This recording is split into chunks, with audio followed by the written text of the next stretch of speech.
Welcome to the Acupressure Podcast. My name is Russ Johnson. I am a licensed massage therapist and a Jin Shin Do student practicing in Pittsburgh, Pennsylvania. As always, I am joined by Steve Summers. Steve is a licensed massage therapist, a licensed marriage and family therapist, and a senior Jin Shin Do instructor practicing in Brentwood, Tennessee. All of our contact information is in the show notes, so feel free to shoot us an email or log onto the Facebook page and give us any suggestions that you might have. Without any further ado, let's hear about the Gall Bladder Meridian.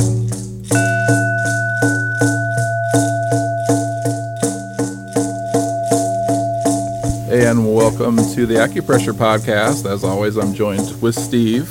Good morning, Steve. Good morning, Russ. We are joined. That's nice. It's like Siamese twins. We are joined.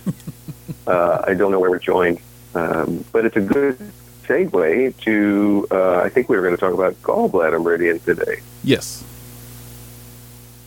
And so Gall Bladder Meridian is joined with liver. So we talked about liver a couple of podcasts ago, and it seemed like a great idea to talk about gallbladder. Gallbladder and liver will always be joined. I like what you said, that Ione always said everyone always has a partner. That's one thing I liked about this work also. Yes, that was exactly on my mind. There are some Ione Teagarden quotes that just stay with me. I think all good teachers are like that. I carry things that my teachers have said with me for decades. And Ione Teagarden, what was one of my favorite things that she ever said was, that's why she liked acupressure theory, because everyone was ever lonely.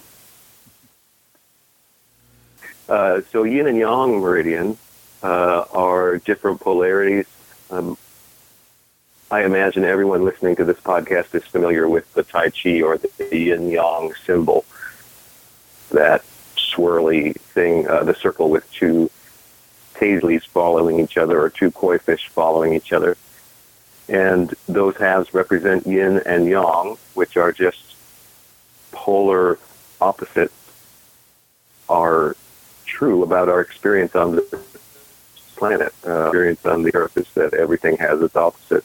Everything has a complementary partner, and that those two things are always in relationship. And so gallbladder and liver are partners in relationship, and they are organs in our body. And what's nice about this partnership is that it's easy for us Westerners to get, because physiologically we understand how the gallbladder is part of doing the function of the liver. The liver's job is so many chemical processes, and apparently over 10,000 individual things that the liver has to have a plan and deal with. And the gallbladder stores the bile that the liver makes, and so they are partners. And one of the jobs of the liver is to do all these processes, and it's said that the liver makes its choices in the gallbladder.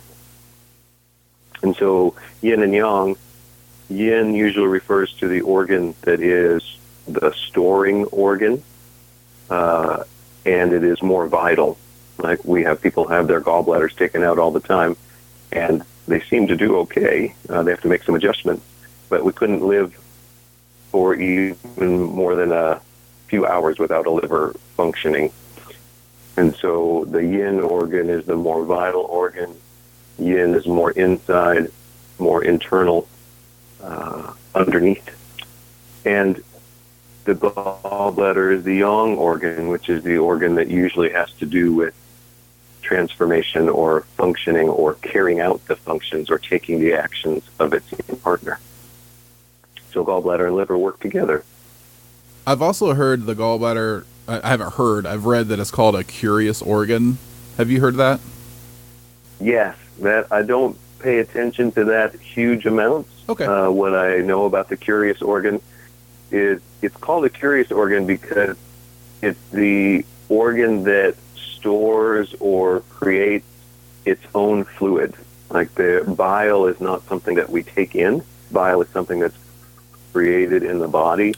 and that the gallbladder stores and utilizes. So that's why it's called a curious organ.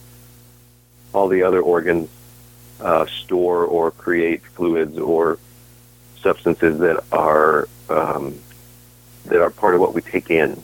It's called a curious organ.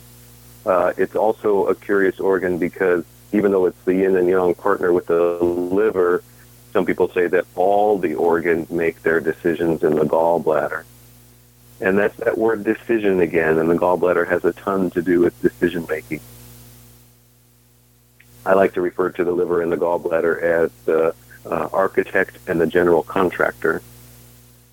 We talked about the liver carrying the vision for our being, it carries our blueprints for how are we going to build our kingdom into a place that creates joy and confidence and allows us to move our vision into the world.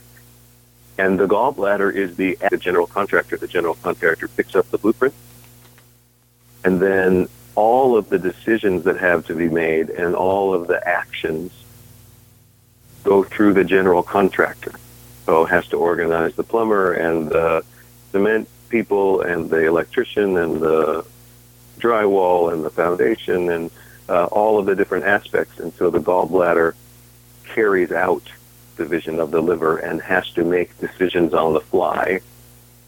And so that's why Iona has also said, and I find this to be true, when in doubt, work with the gallbladder. Because in our modern world, so many people are making decisions or judgments or responding to unexpected things all day long. And in the world, well, maybe a saber-toothed tiger would jump out at you. But things were similar, and there were less things that change all day, every day. And so the gallbladder didn't have as much use. Or not as much use, as much stress, I should say. Yeah. So today when I walk into the grocery store, and I really don't know which cereal I want, and I go to the cereal aisle, in the regular grocery store, there are 400 boxes of cereal. And that's a really good test for whether my gallbladder's energies are in balance or not. If I go look at the 400 boxes of cereal and I easily and effortlessly say, well, that's the box of cereal that I want, then probably my gallbladder's in balance, working well. If I get confused or overwhelmed or frustrated between two, or I get uptight about making the choice, that is a good signal that my gallbladder is probably feeling some stress or out of balance. I really like that. And one of the things I like the gallbladder is that it runs from the head to the toe, and minus some arm points, there's somewhere, it seems like on every part of the body where you can hold a gallbladder point to help relieve even just some physical discomfort or pain. Yeah, that's a great point. The gallbladder does run from head to toe, and it is also has to do with control and being able to move side to side. The gallbladder is sometimes referred to as that which laces up our body. And so if you think of a corset that's laced, or sometimes people will have pants that have lacing all the way up and down the side, that's how the gallbladder works. It sort of holds us together so that we can easily move smoothly and respond well to life. But it can get too tight and over control, or it can get too loose and gracefully or fluidly or with direction very well. And as you said, so much of the neck tension in the occiput, in the middle of the neck, in the shoulders, in the hips, in the diaphragm or rib cage, in the legs, on the outside of the legs, all can be approached through the gallbladder meridian. I like the reference of going to the store and looking at cereal to see if your gallbladder is in balance or not.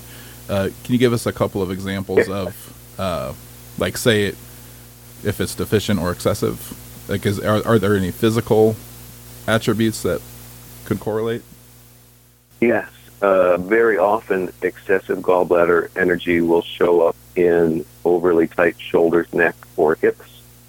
especially where there's a lot of, for instance, when my gallbladder is excessive, it feels like my shoulder and neck is pulling my arm in, holding it ready to punch somebody or punch somebody. Something. The assertive or frustrated energy gets stuck in the gallbladder meridian.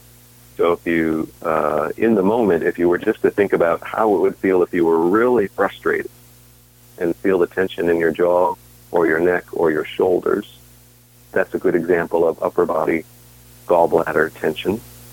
The sound of the wood element, which is what governs the gallbladder and the liver, is shouting. So if you feel into your diaphragm, you need good mobile diaphragm movement to shout. And when there is held frustration or anger over time, the diaphragm gets rigid so that all that energy for expressing frustration or shouting gets stuck there. So diaphragm is a place.